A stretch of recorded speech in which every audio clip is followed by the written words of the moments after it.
product he could have become if he didn't get hurt. Who's your Mount Rushmore of basketball? So if we're going 4, which Mount Rushmore's 4, I go with Jordan. As you know, we appeared on a show recently together. Kobe, I'm very high on Kobe. And then I've got Kobe. Do people bother you about the way you say it? Does it bother Kobe? that? You know what? It's kind of specific. I'm from Pittsburgh originally, and that O, the way I say that, Yeah. people pick up on that. My wife mocks me all the time with the way I say O's. So yeah, it comes out a little bit when I say. Got it. Go ahead. You're Mount Rushmore of basketball. My Mount Rushmore is Jordan, Kobe, Kareem Abdul-Jabbar, and Tim Duncan, which I get a lot of pushback on both Kobe and Duncan, but I've got both of them in my top 4. Where would LeBron rank? I can see a case for LeBron. On my personal list, I have LeBron right around 10, actually, at this point in my life. I could see a case for LeBron as high as 4 or 5. I don't make it personally, but I can accept LeBron as high as 4 or 5. Quite frankly, I don't see the people that have him at 1 or 2. It's outrageous to me. Like I personally just don't understand the case. I think because ultimately the stats are there, the longevity is there, the media bestowed accolades are there. Agreed.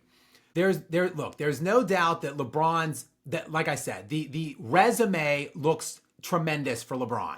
But when I break down, and it is a nuanced conversation. I know people don't want to have it or don't want to hear all my numbers and like perspective and context, but I want to hear it. Combo wants to hear it. Oh, I mean, well, when you look, he failed for 7 years in Cleveland. Now you could say he didn't have enough people around him to succeed, but I've seen guys that didn't have enough people around them that stayed and that have succeeded. At least, winning one, like Giannis Antetokounmpo, for example, like Nikola Jokic, for example, like Akeem Olajuwon, for example, guys that got a shitty deal, like LeBron, you could say got a shitty deal in Cleveland, but those guys stayed and they won, so I respect those guys more than LeBron. Instead, he had he was back-to-back league MVP. He had the best record in the NBA back-to-back years.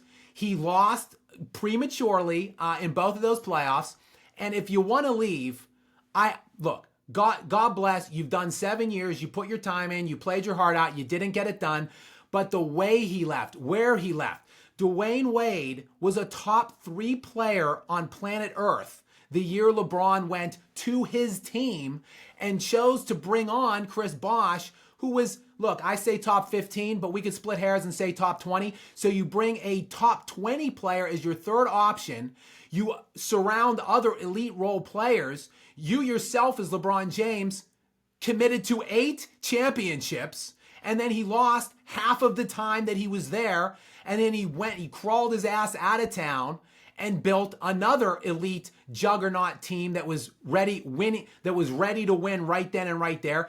He wins 1 in 4 years there, and it was only, in my estimation, because of injuries and suspensions and stuff that beset the Golden State Warriors in that 2016 finals. So he then goes to LA and joins Anthony Davis, and the one and only title they win in LA that season in 2020, Anthony Davis was first team All-NBA, first team All-NBA defense. He finished 6th in league MVP and 2nd in defensive player of the year that year. He led the playoffs in scoring and in win shares that season. Those are LeBron's 4 rings. I'm sorry, for a guy that's supposed to be the best or second best player of all time, who has maximized his opportunities to win by jumping every 4 years throughout his prime and stacking his rosters, to only have 4 in now 23 years now and counting. And now he's playing with Luka, who's another top 3 player. So I think he actually has underachieved substantially. I think if you put Kobe in the situations that LeBron had with the supporting cast that LeBron has had and the opponents that he has faced, I think Kobe would have had 6 or 7 rings, which is why I think so much more highly of Kobe than I do of LeBron. Chris Bosh, top 20. Where would you put like Dirk and KD then? No. I'm sorry. At the time. Oh, I was about to say that year, not all time. Okay. But I'm just saying the year that they poached Chris Bosh from the Raptors.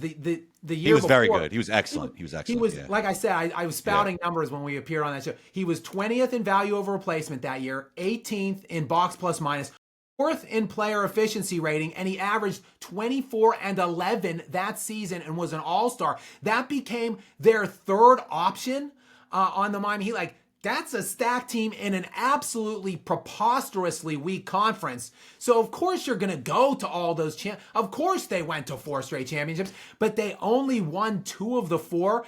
And look, they were humiliated in the 2 that they lost. They were a substantial favorite against the Mavericks. They lost 3. They were up 2-1 in that series. They were up 13 in the fourth quarter in game 4 to take a 3-1 lead. They choked that game away. And in that game that they choked away, LeBron had 8 points in 46 minutes of play in that game. They lost all the games after that. So they lost 3 straight games to end that series. Then in the Spurs, the final series that he played as Miami Heat, in the Spurs series in 2016, whichever year it was, they lost 4-1. So it's a gentleman's sweep. But even with Miami winning a game in that series, it still was the biggest margin of defeat in NBA Finals history by one team over another. So he got humiliated. Not only did they not win all 4 of those championships, they got humiliated in the 2 that they lost. All right, I want to end with this. I know you're a Kobe guy.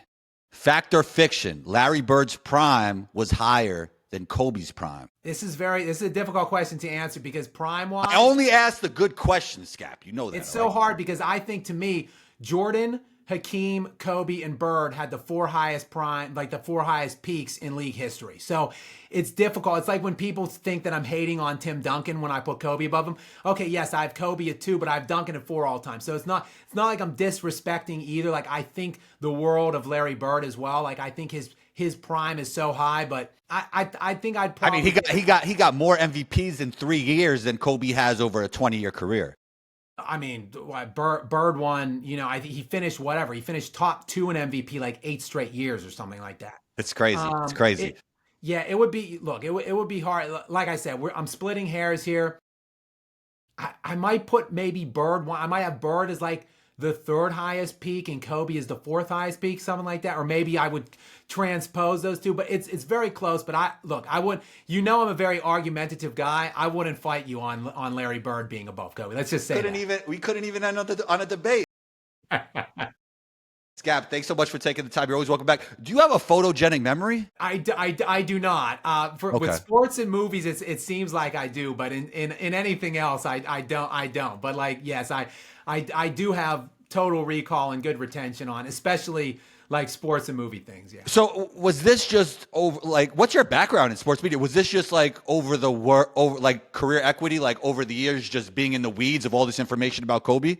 Like, it's not just Kobe. It's like anything. Like I could do the same. I could talk other players similarly, like and back up with similar stats and stuff. Yeah. In basically the NBA and NFL, I'm big on the NFL and football too. I actually probably know more about the NFL than the NBA, believe it or not. It's just my channel and like what I'm known for became the NBA. But yeah, I was in the sports media when I was really young. I mean, we're about the same age. I was born in 83. Yeah, same age.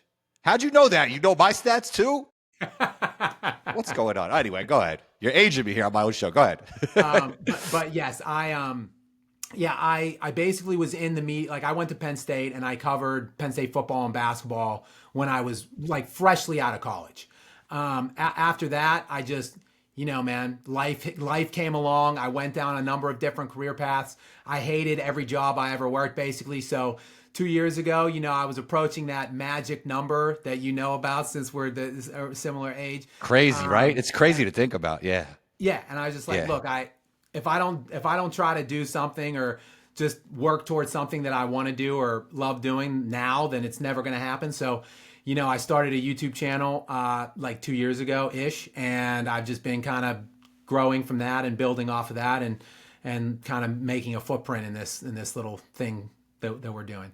Most definitely are. Subscribe to Skap Attack on YouTube. Thanks so much, Skap. You're always welcome back, and talk soon, man. Sounds good, brother. My pleasure.